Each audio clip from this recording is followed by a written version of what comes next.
বন্ধুরা আজ দেখো এখানে পেঁপে নিয়ে নিয়েছি না, হাফ পেঁপে নিয়েছি। তার এই পেঁপেটা দিয়ে আজকে আমি পেঁপের কোপ্তা করব। আর এখানে নিয়েছি আলু, টমেটো কুচি, লঙ্কা কুচি। তো চলো পেঁপেটা একটু কেটে নিয়ে রেসিপিটা শুরু করি। পেঁপেটা দেখো 2 পিস করে নিয়েছি। তো এটা দিয়ে করলেই কিন্তু অনেকগুলো হয়ে যাবে। দেখো একদম তাজা পেঁপে কেটে নেওয়া। তো এখন ছাড়িয়ে নিচ্ছি। দেখো পেঁপে 2 পিস করে এখন ছুলে নিয়েছি। এখন গ্রেটারের সাহায্যে গ্রেট করে নেব, একদম ঘষে নেব, তারপর দেখাচ্ছি। দেখো কি সুন্দর, এই যে গ্রেটারের সাহায্যে গ্রেট করে নিলাম। আমি কিন্তু হাঁপিয়ে গেছি, এত শক্ত, তো অনেক সময় লাগলো এইটুকুই করতে। দেখেছ একদম ঝরঝরা। এই পেঁপে দিয়ে পায়েস খাওয়া যায়, পেঁপের পায়েস। তো দেখো আমি লবণ দিয়ে একটু ডলে নেব, কারণ পেঁপেটা মজবে। আমি আর পরে লবণ দেব না, তাহলে এই জলটা দিয়ে মাখা হয়ে যাবে। দেখো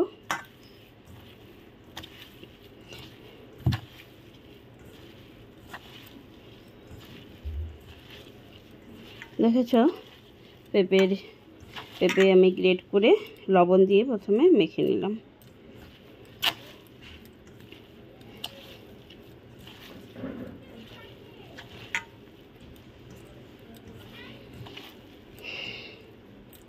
আমি এখন আস্তে আস্তে উপকরণগুলো দেব। দেখো পেঁপের থেকে কিন্তু জল বেরিয়ে গেছে। এখন আমি দিয়ে দিব হাফ বাটি বেসন।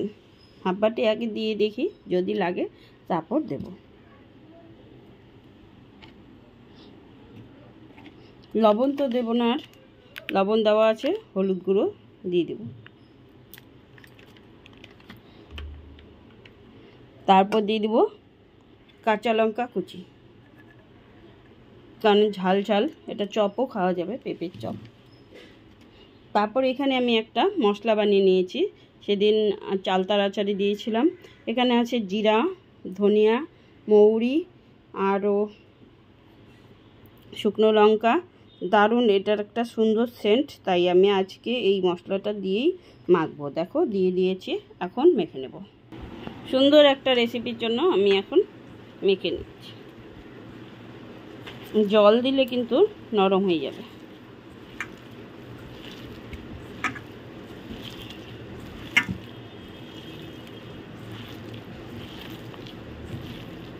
আর একটু বেসন লাগবে, না হলে ছেড়ে যাবে। দেখো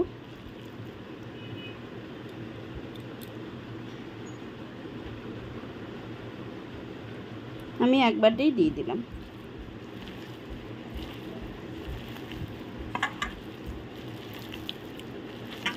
দেখো জল কিন্তু আর লাগলো না। এর মধ্যে যদি জল দেওয়া যায় তাহলে কিন্তু একদম নরম হয়ে যাবে, তাহলে কিন্তু আর বানানো যাবে না।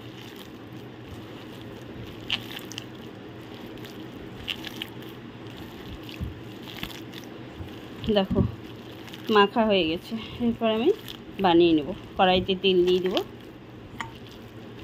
তোমরা কেমন করে বানাও বন্ধুরা জানাবে। আমি তো এইভাবেই বানাই, এই পদ্ধতিতেই। দেখো মাখা হয়ে গেছে, এখন অল্প রেস্টে থাক। আমি তো তখন কড়াইতে তেল বসিয়ে দিই। দেখেছো, এই দেখো এরকম হলো। তাহলে এখন একদম আঠা আঠা হবে। এই যে দেখো। চলো এখন বসিয়ে দিই, টমেটো পেস্ট করে নেব। কড়াইতে তেল বসিয়ে দিয়েছি। দেখো তেল গরম হয়ে গেছে। আমি এখন অল্প অল্প করে দিয়ে দেব।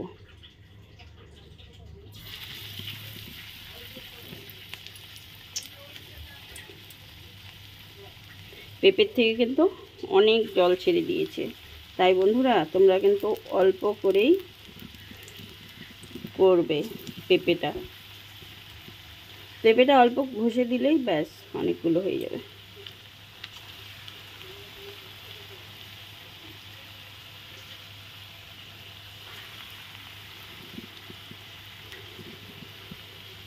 আমি এখন অল্প করে দিয়েছি, এই কটা আমি একটু উল্টিয়ে দেব।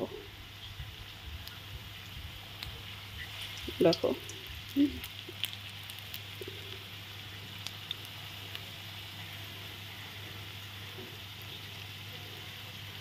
ওর কটা আমি খুন্তি দিয়ে উল্টে দেবো।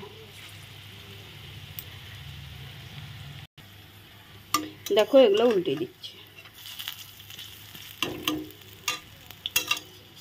গ্যাসটা কমিয়ে দিয়েছি।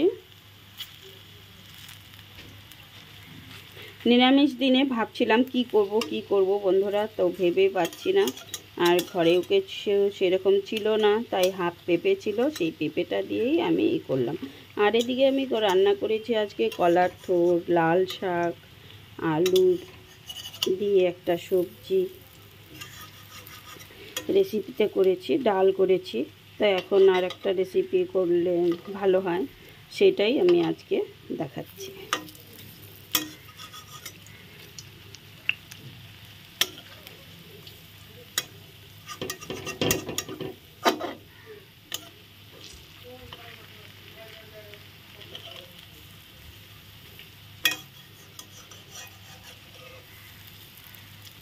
এখন আমি আস্তে আস্তে ভেজে নিচ্ছি। আগেরগুলো ভাজা হয়ে গেছে, এখন বন্ধুরা তুলে নিয়ে পরে এগুলো দিচ্ছি। দেখো তুলে নিয়েছি, আবার পরে এগুলো দিয়ে দিচ্ছি।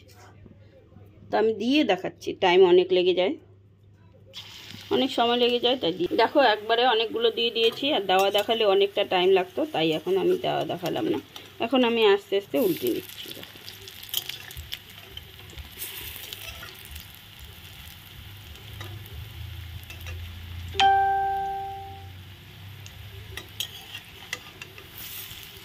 কার কার এই রেসিপিটা ভালো লাগে কমেন্টে বলবে।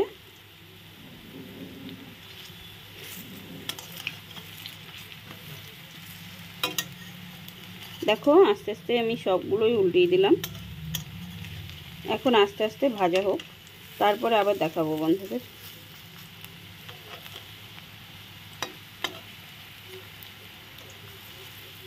নিরামিষের দিনে এরকম অল্প কিছু দিয়েই, ঘরে থাকা উপকরণ দিয়েই তোমরা এরকম রেসিপিটা করে নিতে পারো।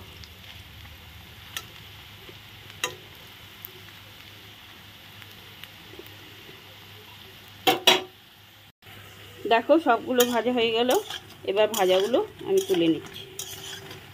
তুলে নিয়ে তারপর দেখাবো। দেখো সবগুলো উঠিয়ে নিয়েছি। তা আমি যেহেতু আজকে একটু অন্য স্বাদে করব, তাই আমি দিয়ে দিলাম দুটো তেজপাতা আর দিয়ে দেবো কালো। এখন কালো জিরে দেওয়া হয়ে গেলে কালো জিরেটা তারপর দিয়ে দিলাম আলু। একদম দেখো বড় বড় করে আলু কেটে নিয়েছি। এখন আলুগুলো ভালো করে ভেজে নেবো লবণ হলুদ। আলুগুলো দেখো ভালো করে ভাজা হয়ে গেছে লাল লাল করে। এখন আমি দিয়ে দেবো টমেটো পেস্ট। টমেটো পেস্ট করে নিয়েছি, দিয়ে দিলাম। তারপর দিয়ে দেবো মশলা একে একে। দেখো হলুদ গুঁড়ো 1 চামচ, লঙ্কা গুঁড়ো 1 চামচ, জিরার গুঁড়ো 1/2 চামচ, ধনিয়ার গুঁড়ো 1 চামচ, সব কিছু দিয়ে দিলাম। এখন দিয়ে ভালো করে নেড়ে চেড়ে নিচ্ছি। আর কষানোর জন্য আমি একটু জল অ্যাড করে দেবো।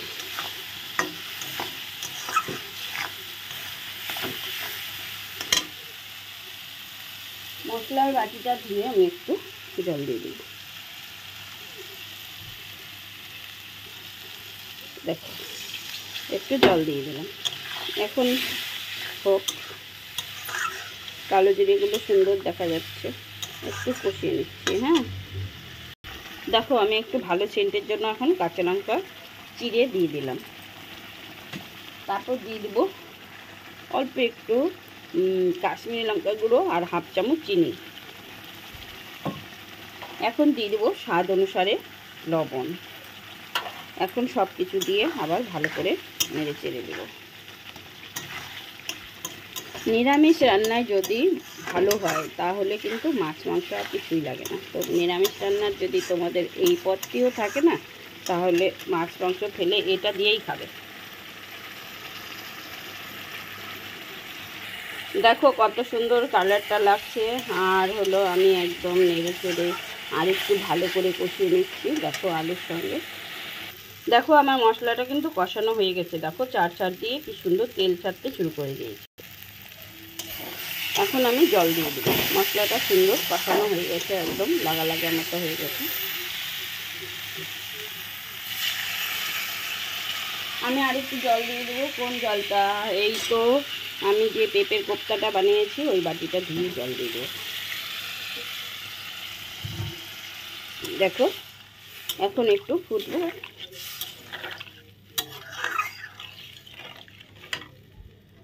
দেখো কোপ্তার রসাটা ভালো করে ফুটে গেছে, আলুও সিদ্ধ হয়ে গেছে। এখন আমি এগুলো দিয়ে দিচ্ছি, কোপ্তাগুলো দিয়ে দিলাম।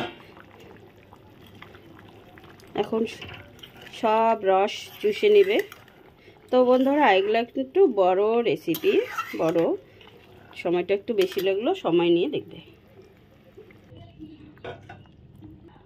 দেখো এখন আমি গরম মশলা গুঁড়ো দিয়ে দিব। দেখো একদম কিন্তু শুকিয়ে গেছে, কিন্তু আমি তাও এখন 2 মিনিট ঢাকা দিয়ে রাখবো গরম মশলা দিয়ে। আর রসটা পুরো টেনে নেবে আর খেতেও ভীষণ টেস্টি হবে। রান্নাটা আমার হয়ে গেছে বন্ধুরা, এখন নামিয়ে নেব। দেখো বন্ধুরা পেঁপে কোপ্তা আমার রেসিপি হয়ে গেছে। কেমন লাগলো জানিও, আর ভালো লাগলে লাইক কমেন্ট শেয়ার করে দিও। আর এতটা সময় নিয়ে দেখার জন্য বন্ধুদেরকে অনেক অনেক ধন্যবাদ। আর এত সুন্দর রেসিপিটা দেখার জন্য অনেক অনেক বন্ধুদের ধন্যবাদ জানিয়ে আমি আজকে শেষ করলাম। ঠিক আছে।